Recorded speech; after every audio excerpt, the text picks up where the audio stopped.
ಆನೇಕಲ್ ತಾಲೂಕಿನ ನೆರಳೂರು ಗ್ರಾಮ ಪಂಚಾಯಿತಿ ವ್ಯಾಪ್ತಿಯ ಯಡವನಹಳ್ಳಿ ಗ್ರಾಮದಲ್ಲಿ ಸಂಸದ ಡಿಕೆ ಸುರೇಶ್ ರವರ ಅಧ್ಯಕ್ಷತೆಯಲ್ಲಿ ಜನಸಂಪರ್ಕ ಸಭೆಯನ್ನು ಆಯೋಜಿಸಲಾಗಿತ್ತು. ಇನ್ನು ಜನಸಂಪರ್ಕ ಸಭೆಯಲ್ಲಿ ಸಂಸದ ಡಿಕೆ ಸುರೇಶ್ ಹಾಗೂ ಆನೇಕಲ್ ಕ್ಷೇತ್ರದ ಶಾಸಕ ಬಿ ಶಿವಣ್ಣರವರು ಸಾರ್ವಜನಿಕರ ಸಮಸ್ಯೆಗಳನ್ನು ಆಲಿಸಿದರು. ಇನ್ನು ಜನಸಂಪರ್ಕ ಸಭೆಯ ಅಧ್ಯಕ್ಷತೆಯನ್ನು ನೆರಳೂರು ಗ್ರಾಮ ಪಂಚಾಯಿತಿ ಅಧ್ಯಕ್ಷ ಮಂಜುನಾಥ್ ರವರು ವಹಿಸಿದ್ದರು.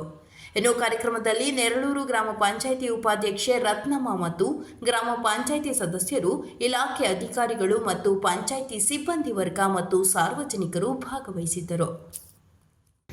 ಎಲ್ಲರೂ ಬಡವರು ಕೂಡ ಉತ್ತಮವಾದ ಶಾಲೆಗಳಲ್ಲಿ ಓದಬೇಕು ಮತ್ತೆ ಎಲ್ಲರೂ ಕೂಡ ವಿದ್ಯಾವಂತರಾಗಬೇಕು ಅಂತೇಳಿ ರೈಟ್ ಟು ಎಜುಕೇಶನ್ ಆಗ್ತದೆ.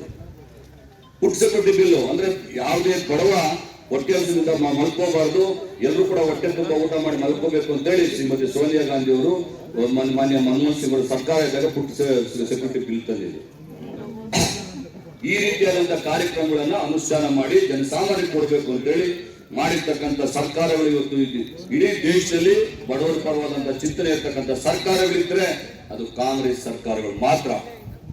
ಇವತ್ತು ಕೂಡ ನಮ್ಮ ರಾಜ್ಯದಲ್ಲಿ ತಗೊಳ್ಳಿ 2013 7 ಕೆಜಿ ಅಕ್ಕಿ ತಂದ್ರು. ಯಾರಿಗೋಸ್ಕರ ತಂದಿದ್ದು? ನಮ್ಮ ಸಿದ್ದರಾಮಯ್ಯನವರು ಆಗಿನ ಸರ್ಕಾರ ಬಡವರಿಗೋಸ್ಕರ.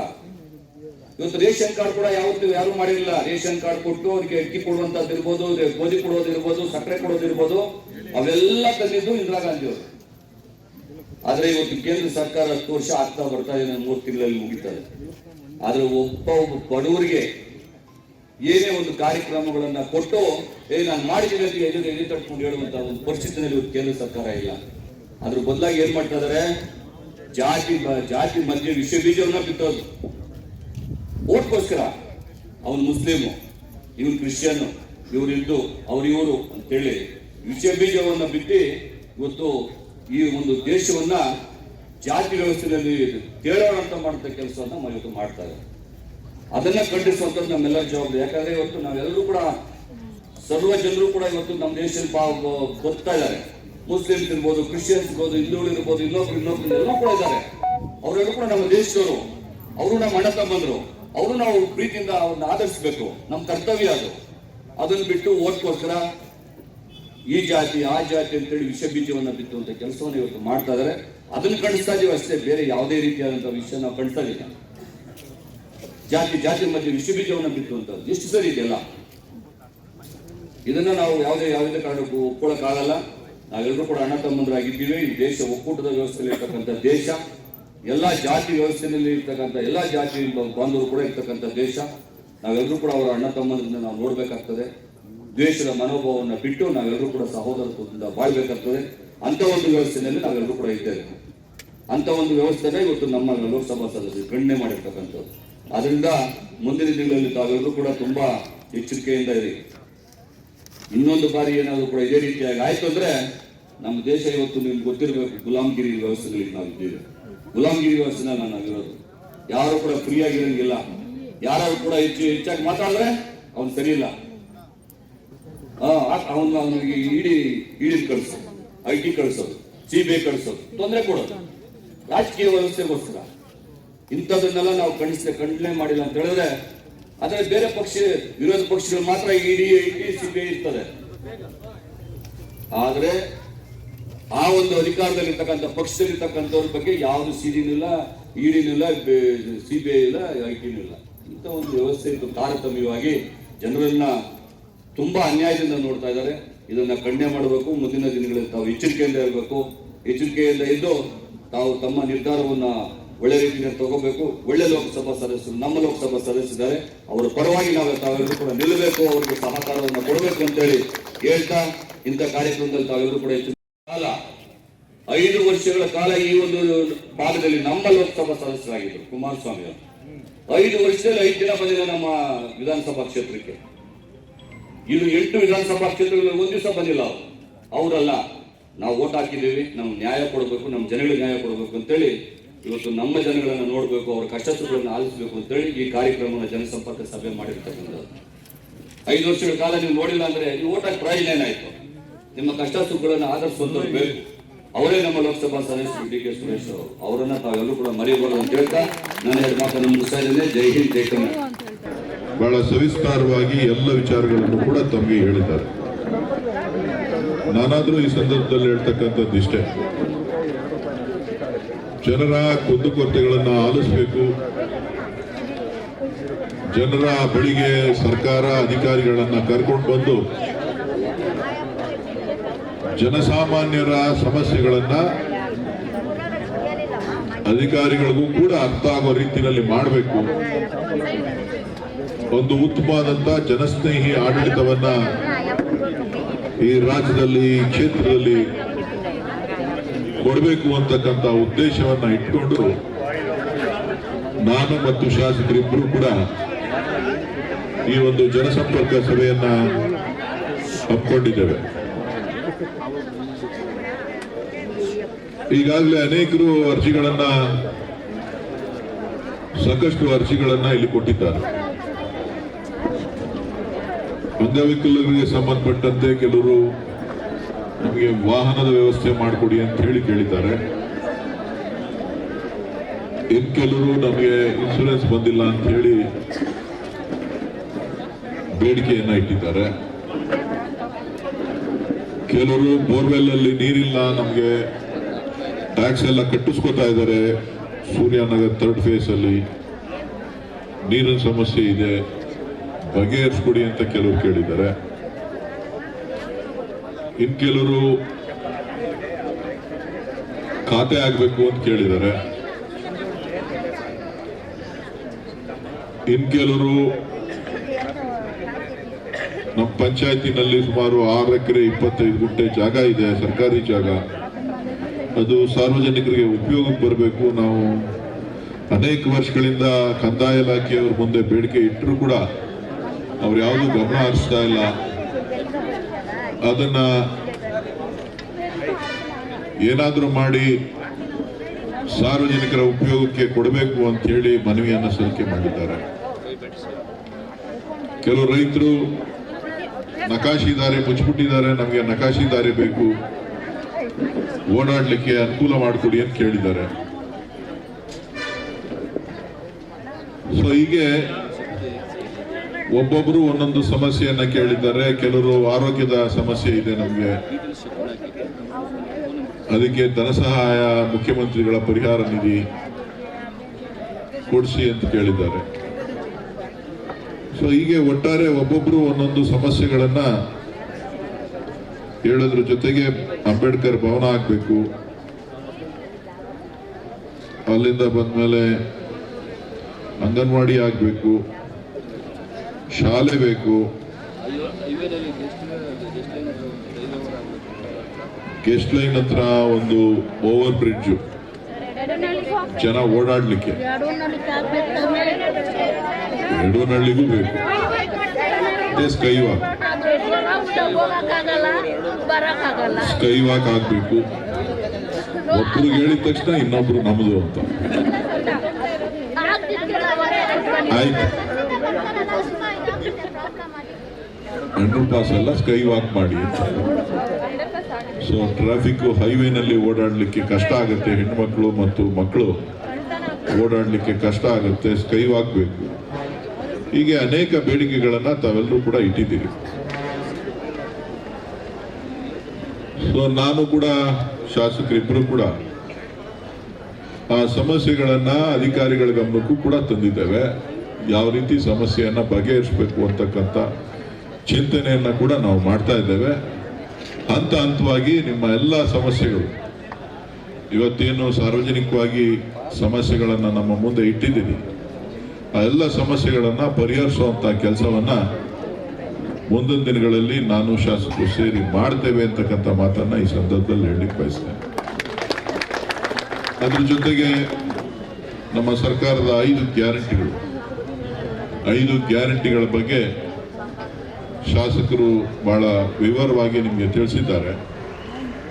ಕೆಲವರಿಗೆ ಹಣ ಬಂದಿಲ್ಲ ಅಂತ ಹೇಳಿದ್ದಾರೆ.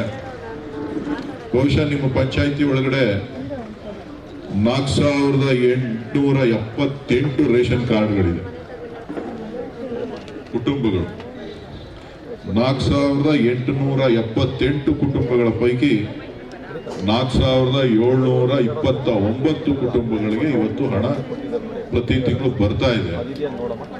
ಇನ್ನು 149 ಕುಟುಂಬಗಳಿಗೆ ಬರಬೇಕು. ಅದರಲ್ಲಿ ಕೆಲವರು GST ಕಟ್ಟೋರಿದ್ದಾರೆ, IT ಇನ್ಕಮ್ ಟ್ಯಾಕ್ಸ್ ಕಟ್ಟುವಂಥವ್ರಿದ್ದಾರೆ, APL ಕಾರ್ಡು ಸುಮಾರು 240 APL ಕಾರ್ಡ್ಗಳಿದೆ. APL ಕಾರ್ಡ್ ಅವ್ರಿಗೂ ನಾವು ಕೊಡ್ತಾ ಇದ್ದೀವಿ. ಯಾರು ಅದರಲ್ಲಿ GST ಪಾವತಿ ಮಾಡ್ತಾ ಇದ್ದಾರೆ, ಯಾರು ಇನ್ಕಮ್ ಟ್ಯಾಕ್ಸ್ ಪೇ ಮಾಡ್ತಾ ಇದ್ದಾರೆ ಅಂಥವ್ರನ್ನ ಹೊರತುಪಡಿಸಿ ಉಳಿದವ್ರಿಗೆಲ್ರಿಗೂ ಕೂಡ ಕೊಡಬೇಕು ಅಂತಕ್ಕಂಥದ್ದನ್ನು ಹೇಳಿದ್ದೇವೆ. ಇಲ್ಲೇ ನಾವು ಕೌಂಟ್ರ್ ಕೂಡ ಹಾಕಿದ್ದೇವೆ. ನಮ್ಮ ಅಧಿಕಾರಿಗಳು CDPO ಮತ್ತು ಫುಡ್ ಡಿಪಾರ್ಟ್ಮೆಂಟ್ ಅವರು, ನಮ್ಮ ಫುಡ್ ಅಸಿಸ್ಟೆಂಟು, ನಮ್ಮ ಅಂಗನವಾಡಿ ಟೀಚರ್ಸ್ ಎಲ್ಲ ಬಂದು ಈಗಾಗಲೇ ಅನೇಕ ಬಾರಿ ಸರ್ವೆ ಮಾಡಿದ್ದಾರೆ. ಮನೆ ಮನೆಗೆ ಭೇಟಿ ಮಾಡಿ ಯಾರ್ಯಾರು ಬಿಟ್ಟೋಗಿದ್ರು ಅವ್ರನ್ನೆಲ್ಲರೂ ಕೂಡ ಸೇರಿಸುವಂಥ ಪ್ರಯತ್ನಗಳು ಮಾಡಿದ್ದಾರೆ. ಈಗಾಗಲೇ ಅಧಿಕಾರಿಗಳು ತಿಳಿಸಿದ್ದಾರೆ ನನಗೆ, ಇನ್ನೂ 40-50 ಜನದ್ದು ನಾವು ಈಗ ಆಲ್ರೆಡಿ ಎಂಟ್ರಿ ಮಾಡಿದ್ದೀವಿ, ಮುಂದೊಂದು ತಿಂಗಳು ಬರ್ತದೆ ಅಂತ ಹೇಳಿದ್ದಾರೆ. ಆಹಾರ ಇಲಾಖೆಯಲ್ಲಿ ಕೆಲವು ಲೋಪದೋಷಗಳಿದೆ. ರೇಷನ್ ಕಾರ್ಡು, KYC ನಂಬರ್ಸು ಮತ್ತು ಡೇಟಾ ಎಂಟ್ರಿ ಮಾಡುವಂಥದ್ರಲ್ಲಿ ವ್ಯತ್ಯಾಸ ಇದೆ ಅಂತ ಹೇಳಿ ಅವ್ರಿಗೂ ಕೂಡ ನಾನು ಮನವಿ ಮಾಡಿದ್ದೇನೆ. ಏನು ಈ ತಿಂಗಳು ರೇಷನ್ ಕೊಡ್ತಾರೆ ಆ ಜಾಗದಲ್ಲಿ ನಮ್ಮ ಪಂಚಾಯಿತಿ ಎಲ್ಲ ಮುಖಂಡರುಗಳಿಗೆ ನಾನು ಮನವಿ ಮಾಡ್ತೀನಿ, ಪಂಚಾಯಿತಿ ಅಧ್ಯಕ್ಷರು, ಮುಖಂಡರು ಎಲ್ರಿಗೂ ನೀವು ಒಂದೊಂದು ಕ್ಯಾಂಪ್ ಹಾಕಿ, ಅಲ್ಲಿ ಅಂಗನವಾಡಿಯವರು ಇರ್ತಾರೆ, ಫುಡ್ ಅವರು ಇರ್ತಾರೆ, ನಿಮ್ಗೆ ಏನೇನು ಬೇಕು ಅಲ್ಲೇನೇ ಯಾರ್ಯಾರು ಬರ್ತಾರೆ ಅವರೆಲ್ಲರದ್ದು ಯಾರ್ದಾರ ಬಿಟ್ಟೋಗಿತ್ತು ಅಂತ ಅಂದರೆ ನೀವು ಮಾಹಿತಿಯನ್ನು ಕಲೆಕ್ಟ್ ಮಾಡಿ ಅಲ್ಲೇನೆ ಸರಿಪಡಿಸುವಂಥ ಕೆಲಸನ ಇನ್ನು 5ನೇ ತಾರೀಕಿಂದ ಅಕ್ಕಿ ಕೊಡ್ತಾರೆ ಅಂತ ಕಾಣಿಸ್ತದೆ. 5-6ನೇ ತಾರೀಕು ಎಲ್ಲ ಫುಡ್ ಫೇರ್ ಪ್ರೈಸ್ ಡಿಪೋ ಮುಂದೆ ನೀವು ಒಂದು ಕ್ಯಾಂಪ್ ಮಾಡ್ತು ಅಂತ ಅಂದರೆ ಖಂಡಿತ ಸಾರ್ವಜನಿಕರಿಗೂ ಅನುಕೂಲ ಆಗ್ತದೆ. ಇನ್ನು ಉಳಿದಿರುವಂಥ 140-150 ಜನ ಏನಿದ್ದಾರೆ ಅವ್ರಿಗೂ ಕೂಡ ಕೊಡಬೇಕು ಅಂತಕ್ಕಂಥ ಗುರಿ ನಮಗೆ. ಯಾರು ಕೂಡ ಈ ನಮ್ಮ ಸರ್ಕಾರದ ಯೋಜನೆಗಳಿಂದ ವಂಚಿತರಾಗಬಾರ್ದು ಅಂತಕ್ಕಂಥ ಗುರಿಯನ್ನು ನಾವು ಇಟ್ಕೊಂಡು ಕೆಲಸವನ್ನು ಮಾಡ್ತಾ ಇದ್ದೇವೆ. ಬಹುಶಃ ನಮ್ಮ ತಾಲೂಕಿನಲ್ಲಿ ಸುಮಾರು 1 ಲಕ್ಷಕ್ಕೂ ಹೆಚ್ಚು ಕಾರ್ಡ್ಗಳಿದೆ. ಅಷ್ಟು ಜನಕ್ಕೆ ಈ ಯೋಜನೆ ಸಿಗಬೇಕು ಅಂತಕ್ಕಂಥದ್ದು ನಾವು ಯಾವುದೇ ತಾರತಮ್ಯವನ್ನು ಮಾಡಲಿಕ್ಕೆ ಹೋಗೋದಿಲ್ಲ. ಯಾರು ಬಡವರು ಮತ್ತು ಮಧ್ಯಮ ವರ್ಗದವರು APL ಕಾರ್ಡ್ ಇರ್ಬೋದು ಅಥವಾ BPL ಕಾರ್ಡ್ ಇರ್ಬೋದು ಅಥವಾ ಅಂತ್ಯೋದಯ ಕಾರ್ಡ್ ಇರ್ಬೋದು, ಯಾರು ಇಟ್ಕೊಂಡಿದ್ದೀರಿ ಅವರೆಲ್ಲರಿಗೂ ಕೂಡ ಇದರ ಲಾಭ ಸಿಗಬೇಕು ಅಂತೇಳಿ. ಇನ್ನು ಕೆಲವರು ಮಹಿಳೆಯರು ಬಂದು ನಮಗೆ ಹೊಲಿಗೆ ಯಂತ್ರ ಕೊಡಿಸಿ ಅಂತ ಕೇಳಿದ್ದೀರಿ. ನಾನು EO ಅವರಿಗೆ ಸೂಚನೆಯನ್ನು ಕೊಟ್ಟಿದ್ದೇನೆ.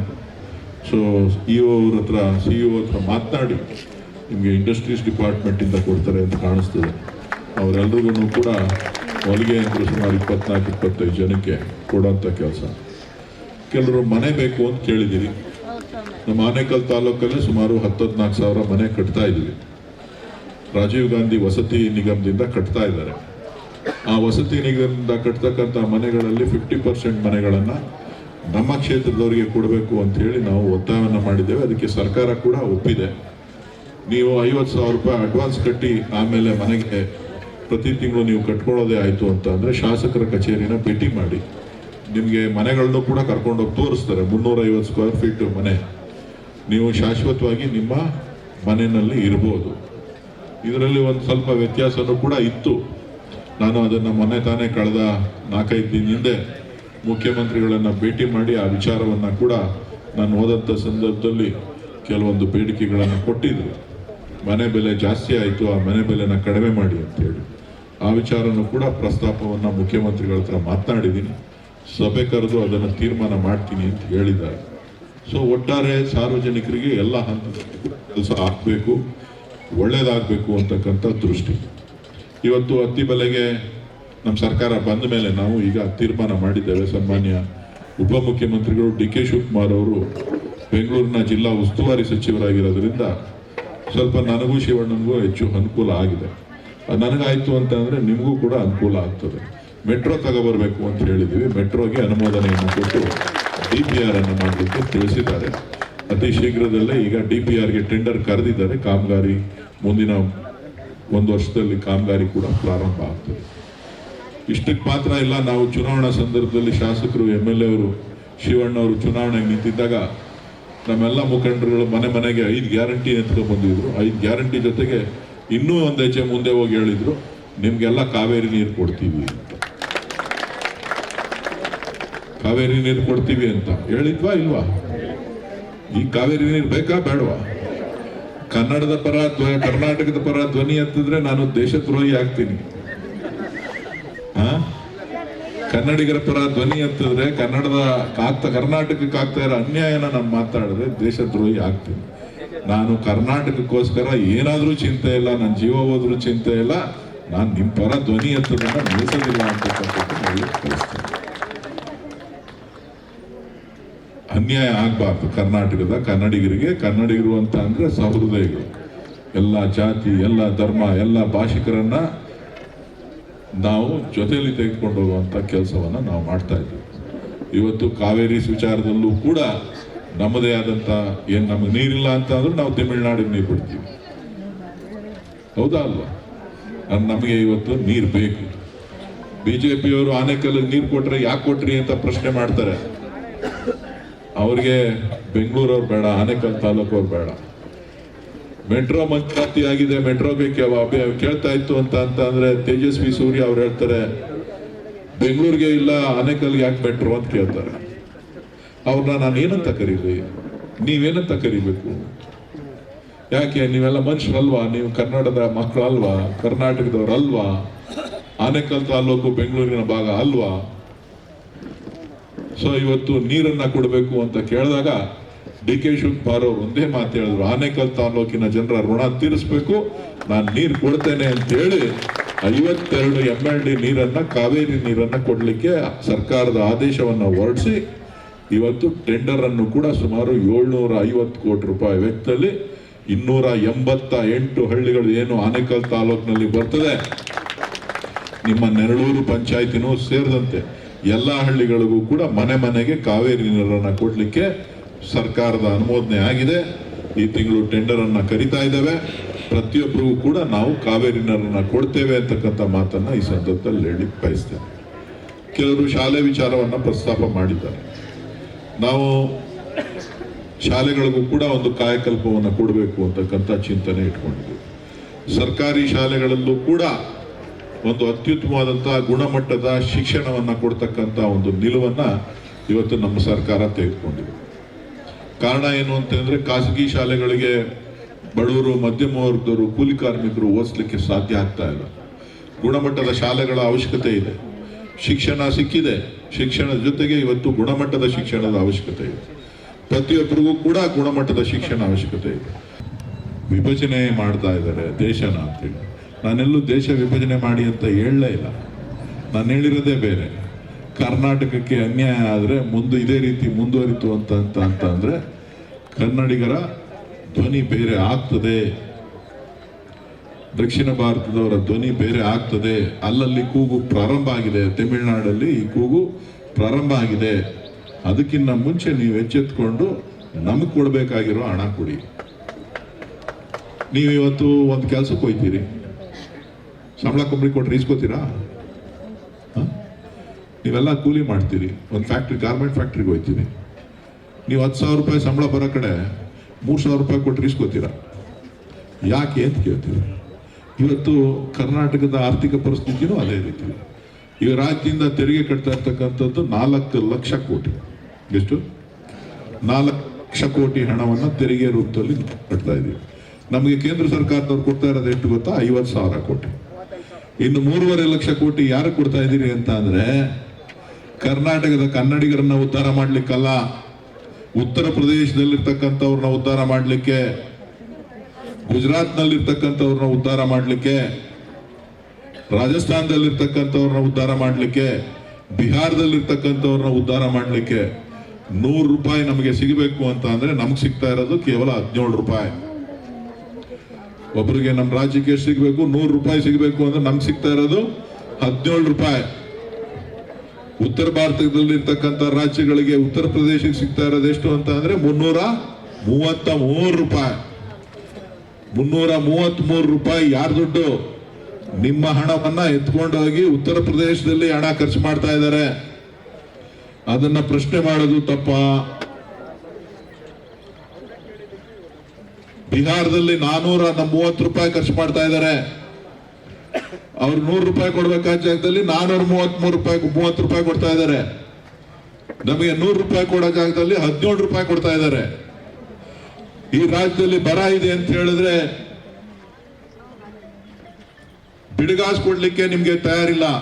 ಸರ್ಕಾರಗಳನ್ನ ಬದಲಾವಣೆ ಮಾಡೋದ್ರಲ್ಲಿ ನಿಮಗೆ ಆಸಕ್ತಿ ಇದೆಯೇ ಹೊರತು ಈ ರಾಜ್ಯದಲ್ಲಿ 220 ತಾಲೂಕುಗಳಲ್ಲಿ ಬರ ಇದೆ, ಅವ್ರಿಗೆ ಅನುದಾನ ಕೊಡಬೇಕು ಅಂತಕ್ಕಂಥದ್ದನ್ನ ಮುಖ್ಯಮಂತ್ರಿಗಳು ಹೋಗಿ ಅಂಗ್ಲಾಚಾಡಿದ್ದಾರೆ. 2 ಸಾರಿ ಭೇಟಿ ಮಾಡಿದ್ದಾರೆ, ಉಪಮುಖ್ಯಮಂತ್ರಿಗಳು ಕೇಳಿದ್ದಾರೆ, ಮಂತ್ರಿಗಳು ಕೇಳಿದ್ದಾರೆ, ಅಧಿಕಾರಿಗಳು ಕೇಳ್ತಾ ಇದ್ದಾರೆ. ಒಂದು ಮೀಟಿಂಗ್ ಮಾಡಿ ಹಣ ಕೊಡ್ಲಿಕ್ಕೆ ಸಾಧ್ಯ ಆಗಲಿಲ್ಲ. ಕನ್ನಡದ ಧ್ವಜ ಬೇಕು ಅಂತ ಅಂದ್ರೆ ಧ್ವಜ ಬೇಡ ಅಂತ ಹೇಳಿ ರಿಜೆಕ್ಟ್ ಮಾಡ್ತೀರಾ ನೀವು.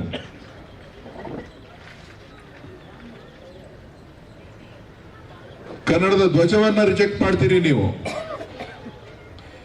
ಕನ್ನಡದ ನಾಮಫಲಕ ಕನ್ನಡದಲ್ಲಿರಬೇಕು ಅರ್ಧ ಅಂತ ಹೇಳಿದ್ರೆ ರಾಜ್ಯಪಾಲರು ಅದನ್ನ ತಿರಸ್ಕಾರ ಮಾಡ್ತಾರೆ. ಕರ್ನಾಟಕದಲ್ಲಿ 3 ಭಾಷೆಯಾಗಿ ಹಿಂದಿ ಇದೆ, ಹಿಂದಿ ಕಲಿಕೆಯನ್ನ ನಾವು ಮಾಡ್ಕೊಂಡು ಬರ್ತಾ ಇದ್ದೀವಿ.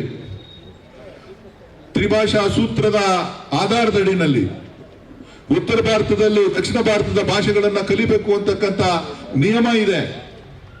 ಯಾವುದಾದರೂ ಒಂದು ಶಾಲೆಯಲ್ಲಿ ಕನ್ನಡ ಆಗ್ಲಿ, ತಮಿಳ್ ಆಗ್ಲಿ, ತೆಲುಗು ಆಗ್ಲಿ, ಮಲಯಾಳಂ ಆಗ್ಲಿ, ಯಾವ್ದಾರ ಒಂದು ಭಾಷೆಯನ್ನ ಉತ್ತರ ಭಾರತದಲ್ಲಿ ಯಾವ್ದಾರ ಒಂದು ಶಾಲೆನಲ್ಲಿ ನೀವು ಕಲಿಸ್ತಾ ಇದ್ದೀರಾ? ನಮ್ಮ ಮೇಲೆ ಹಿಂದಿ ಏರಿಕೆಯನ್ನ ಪ್ರತಿ ಹಂತದಲ್ಲೂ ಮಾಡ್ತಾ ಇದ್ದೀರಿ. ಇದು ಮಾತಾಡೋ ತಪ್ಪ? ನಾನು ದೇಶದ್ರೋಹಿನ? ನಾನು ಇದಕ್ಕೆ ದೇಶದ್ರೋಹಿ ಪಟ್ಟ ನನಗೆ ಕಟ್ಟೋದಾದ್ರೆ ಕನ್ನಡಿಗರಿಗೆ ಇದು ನನಗೆ ಕಟ್ತಾ ಇರ್ತಕ್ಕಂಥ ಪಟ್ಟ ಅಲ್ಲ, ಇದು ಕನ್ನಡಿಗರಿಗೆ ಕಟ್ತಾ ಇರ್ತಕ್ಕಂಥ ಪಟ್ಟ. ನೀವು ಇದು ಕನ್ನಡಿಗರ ಧ್ವನಿಯನ್ನ ಅಡಗಿಸ್ಲಿಕ್ಕೆ ಸಾಧ್ಯ ಇಲ್ಲ.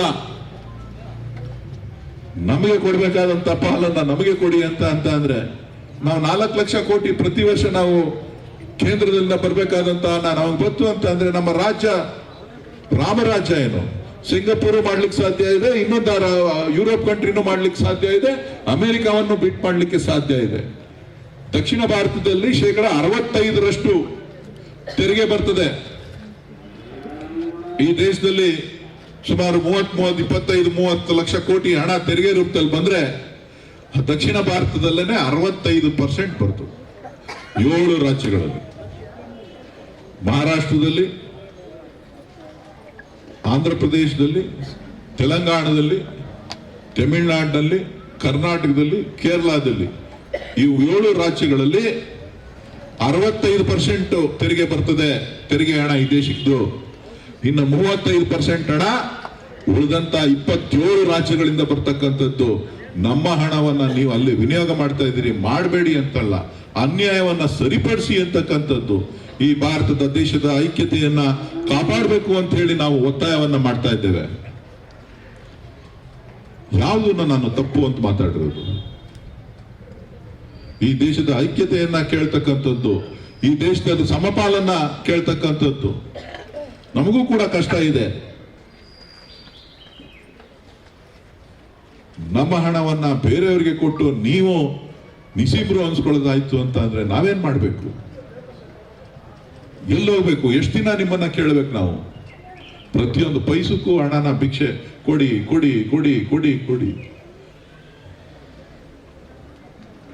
ಕರ್ನಾಟಕದ ತೆರಿಗೆ ಹಣ, ಕನ್ನಡಿಗರ ತೆರಿಗೆ ಹಣ, ಕೂಲಿ ಕಾರ್ಮಿಕರನ್ನ ಬಿಟ್ಟಿಲ್ಲ, GST ಅನ್ನ ಹೊರಿಸ್ತಾ ಇದ್ದೀರಿ, ಪ್ರತಿಯೊಬ್ಬರ ಹತ್ರನೂ ವಸೂಲಿ ಮಾಡ್ತಾ ಇದ್ದೀರಿ. ನಾವು ಗ್ಯಾರಂಟಿಗಳನ್ನ ಘೋಷಣೆ ಮಾಡ್ತು ಅಂದ್ರೆ ಕರ್ನಾಟಕ ದಿವಾಳಿ ಆಗೋತದೆ ಅಂತ ಹೇಳಿ ಇಂಥ 10 ಯೋಜನೆಗಳನ್ನ ತಂದ್ರು ದಿವಾಳಿ ಆಗೋದಿಲ್ಲ. ನಮ್ಮ ಹಣ ನಮ್ಮ ಹತ್ರ ಇದ್ರೆ, ಇಂಥ 10 ಕಾರ್ಯಕ್ರಮಗಳನ್ನ ಕೊಡ್ಲಿಕ್ಕೆ ನಾವು ಸಾಧ್ಯ ಆಗ್ತದೆ. ಅಭಿವೃದ್ಧಿ ಒಂದ್ ಕಡೆ ಮಾಡ್ತಾ ಇದ್ದೇವೆ, ಅದ್ರ ಪ್ರಗತಿ ಸಾಧಿಸ್ತಾ ಇದೆ. ನಮ್ಮ ಪಾಲನ್ನ ಕೇಳ್ತಕ್ಕಂಥದ್ದು ನಮ್ಮ ಕೆಲಸ. ಆ ಒಂದು ನಿಟ್ಟಿನಲ್ಲಿ ನಾವು ಕೆಲಸ ಕಾರ್ಯಗಳನ್ನ ಮಾಡ್ತಾ ಇದ್ದೇವೆ. ಇವತ್ತು ಏನು ವಿಚಾರಗಳು ಚರ್ಚೆ ಆಗ್ತಾ ಇದೆ ಅದೆಲ್ಲವೂ ಕೂಡ ರಾಜ್ಯದ ಹಿತ ದೃಷ್ಟಿಯಿಂದ, ರಾಷ್ಟ್ರದ ಹಿತ ದೃಷ್ಟಿಯಿಂದ ನಾವೆಲ್ಲರೂ ಕೂಡ ಭಾರತೀಯರು, ಕನ್ನಡಿಗರು ಅಂತಕ್ಕಂಥದ್ದನ್ನು ನಾವ್ಯಾರು ಕೂಡ ಮರಿಬಾರ್ದು. ಆ ಒಂದು ಕೆಲಸ ನಾವೆಲ್ಲ ಸೇರಿ ಮಾಡ್ತಾ ಇದ್ದೇವೆ ಅಂತಕ್ಕಂಥ ಮಾತನ್ನ ಈ ಸಂದರ್ಭದಲ್ಲಿ ಹೇಳ್ತಾ, ತಾವೆಲ್ಲ ಏನು ಅನೇಕ ಅರ್ಜಿಗಳನ್ನ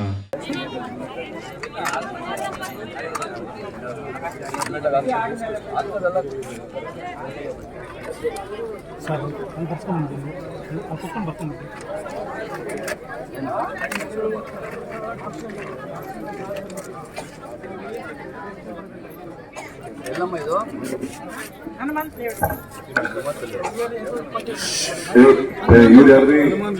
ರೆವಿನ್ಯೂ ಅವರು? ರೆವಿನ್ಯೂ ಇವ್ರ ಪೆನ್ಷನ್ಸ್ ಅಂತ ಕೊಟ್ಟು ಸರ್ಟಿಫಿಕೇಟ್ ಮಾಡಿ ಈಗ ಈಗ ಬಾ ಕಡೆಗೆ ಮಾಡ್ಕೊಡ್ತಾರೆ.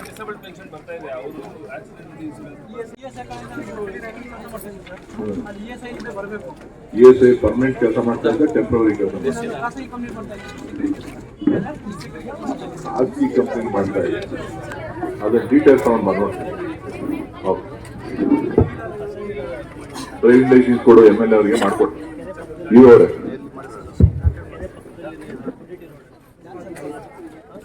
ತ್ರೀ ವೀಲರ್ ವೆಹಿಕಲ್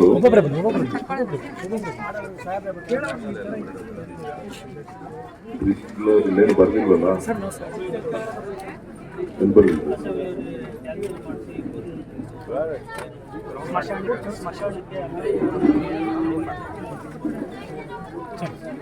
ಈ ಒಂದು ಭೇಟಿ ಮಾಡ್ಕೊಡ್ತಾರೆ.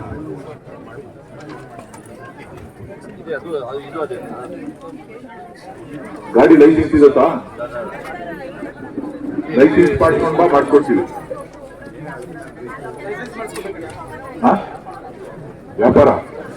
ವ್ಯಾಪಾರಕ್ಕೆ ಮಾಡೋಣ.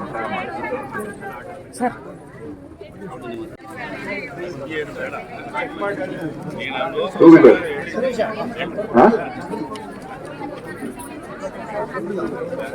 ಡ್ರೈವಿಂಗ್ ಲೈಸೆನ್ಸು, ಗಾಡಿ ಓಡಿಸಕ್ಕೆ ಲೈಸೆನ್ಸ್ ಇರುತ್ತಾ? ಲೈಸೆನ್ಸ್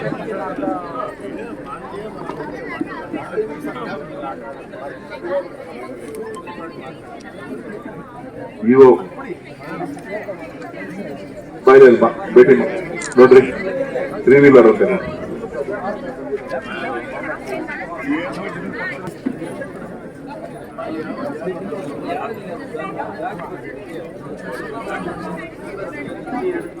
ಏನಪ್ಪ ಇದು? ಡಾಕ್ಟರ್ ಸರ್ಟಿಫಿಕೇಟ್ ತಗೊಂಬನ್ನಿ, ಸಹಾಯ ಮಾಡ್ತಾರೆ. ಕಿಡ್ನಿಗೆ ಎಷ್ಟು ಖರ್ಚು ಹಾಕಿದ್ದೀರಿ?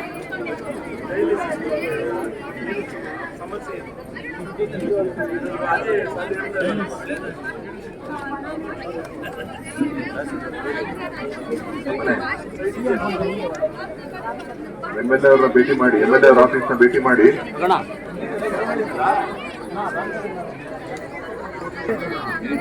MLA ಅವ್ರ ಆಫೀಸ್ನ ಭೇಟಿ ಮಾಡಿ ಮನೆ ಮಾಡಿಕೊಡ್ತಾರೆ. MLA ಅವ್ರ ಮನೆ ಹತ್ರ ಹೋಗಿ ಮಾಡಿಕೊಡ್ತಾರೆ.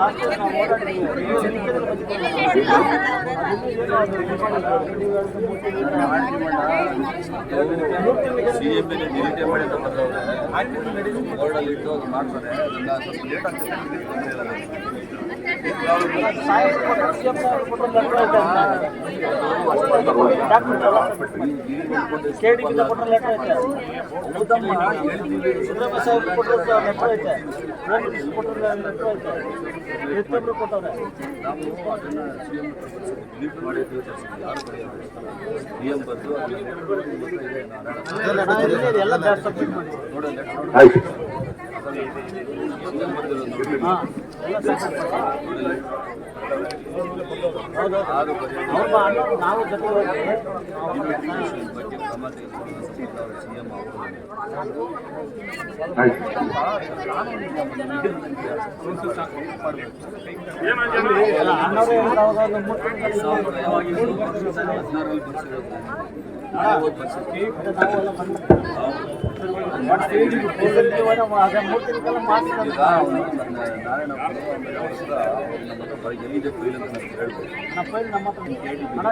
ನಮ್ಮ ಮನೆ ಹತ್ರ ಬಂದು ಬಿಸಿ ಇದ್ರೆ ಅದಕ್ಕೆ ನೀವು ಯಾವಾಗ ಬರೋಣ ಅಂತ ಅವಾಗ ಮನೆ ಹತ್ರ ಬಂದು ಆಯ್ತು. ಒಂದು ಕೆಲಸ ಮಾಡಿದ್ರೆ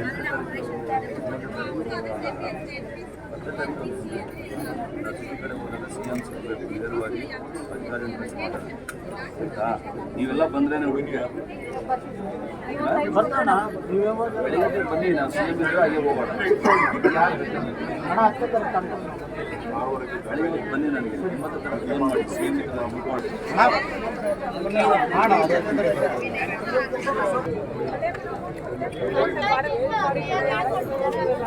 ಬಂದ್ರಮ್ಮ ನಾವು ಅಲ್ಲಿಗೆ ನೇರವಾಗಿ ಹೇಳ್ಬೇಕು. ಯಾಕಂದ್ರೆ ರೂಲ್ಸ್ ಏನಿದೆಯೋ ಅವ್ರು ಏನು ಮಾಡ್ಕೊಡೋದು ಗೊತ್ತಿಲ್ಲ. ಮಾಡಿ ಅದಕ್ಕೋಸ್ಕರ 2,500 ರೂಪಾಯಿ ಆಗಿದೆ.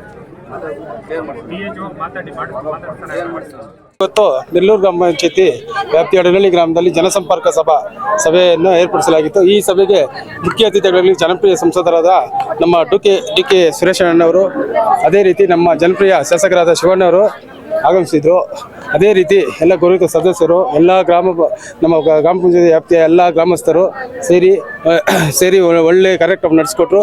ಏನು ಆ ಗ್ರಾಮಗಳಲ್ಲಿ ಕುಂದುಕೊರತೆಗಳೆಲ್ಲ ಈ ಕ್ಷಣದಲ್ಲಿ ಅವರು ಅದ್ರ ಬಗ್ಗೆ ಏನಿದೆಯಾ ಮಾಹಿತಿ ಕೊಟ್ಟಿದ ತಕ್ಷಣ ಅದನ್ನೆಲ್ಲ ರೆಡಿಪಡಿಸೋಕ್ಕೆ ಎಲ್ಲ ಅಧಿಕಾರಿಗಳಿಗೆ ಮಾಹಿತಿ ಕೊಟ್ಟು ಎಲ್ಲ ರೆಡಿ ಮಾಡಿಸ್ಕೊಟ್ಟಿದ್ದಾರೆ.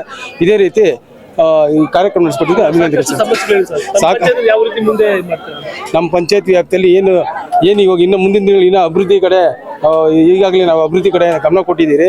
ಇನ್ನು ಮುಂದಿನ ದಿನಗಳು ಹೆಚ್ಚಿನ ಅಭಿವೃದ್ಧಿ ಮಾಡ್ತೀರಿ ಅಂತ ನಮ್ಮ ಸಂಸದರು, ನಮ್ಮ ಶಾಸಕರ ಆಶೀರ್ವಾದದಿಂದ ಇನ್ನೂ ಹೆಚ್ಚಿನ ಅಭಿವೃದ್ಧಿ ಮಾಡ್ತೀವಿ ಅಂತ ಈಗಾಗಲೇ ನಮ್ಮ ಸಂಸದರು ನಮ್ಮ ಡಿ ಕೆ ಸುರೇಶ್ ಅವರು ಕಾವೇರಿ ನೀರನ್ನು ನಮ್ಮ ಪಂಚಾಯತಿ ವ್ಯಾಪ್ತಿಗೆ ತಂದುಕೊಡ್ತಾರೆ.